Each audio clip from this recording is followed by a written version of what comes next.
వశీకరణ మంత్రం అనేది పూజలు చేయబడును. వశీకరణ మంత్రం ఇంట్లో ఏ సమస్య, ఎన్ని చికాకులు ఉన్నా కూడా, ఏ బాధలు ఉన్నా కూడా చేయబడతాం.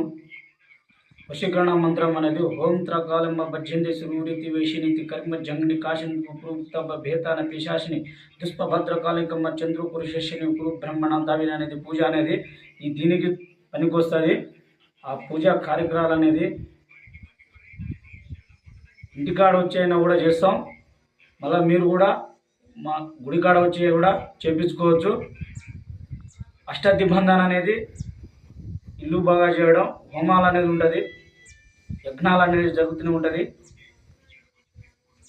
నిత్యంగా పూజలను కార్యక్రమాలు అష్టదిబంధన ఊరంతా ఊరేళ్ళు మట్టి కింద కస గురుతి బ్రహ్మణి తూరుతి మాతృతి అష్టాదిబంధ మాతృతి మాతంగి ఖండన గురు శిక్షిని గురు హరి మధ్యవతి అనే మంత్రం అనేది, ఆంజనేయ స్వామి పూజ అనేది, దత్తాత్రేయ స్వామి పూజ అనేది, శివుని పూజ అనేది, మైషమ్మ పూజ అనేది, భద్రకాళి పూజ అనేది, చౌడేశ్వరి పూజ అనేది, సరస్వతి పూజ అనేది చేయబడుతుంది.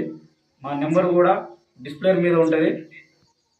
ఆ నెంబర్కి కూడా మీరు గుడికాడ వచ్చి కూడా చేయించుకోవచ్చు. మీరు అక్కడ వచ్చి ఫోన్ చేసినా కూడా ఫోన్లో కూడా మాట్లాడేది అనేది ఉంటుంది. ఇంటికాడ వచ్చి చేసేది కూడా ఉంటుంది. పూజా కార్యక్రమాలు ఇదొక పూజ, వశీకరణ పూజ అనేది జరుగుతూనే ఉంటుంది.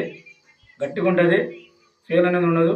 ఖచ్చితంగా పూజలు అనేది చేతబడి అనేది, శత్రు నాశనం అనేది, ఎవరు కుతంకలు ఉన్నా, దగ్గర స్థానంలో ఉన్నా వాళ్ళను కూడా ఇబ్బందిని నష్టపెట్టేది కూడా ఉంటుంది. పూజా కార్యక్రమాలు చేస్తాం గట్టిగా. ఈ నెంబర్కి మీరు డిస్ప్లే మీద ఛానల్ సబ్స్క్రైబ్ చేసుకోండి. నెంబర్కి ఫోన్ చేయండి.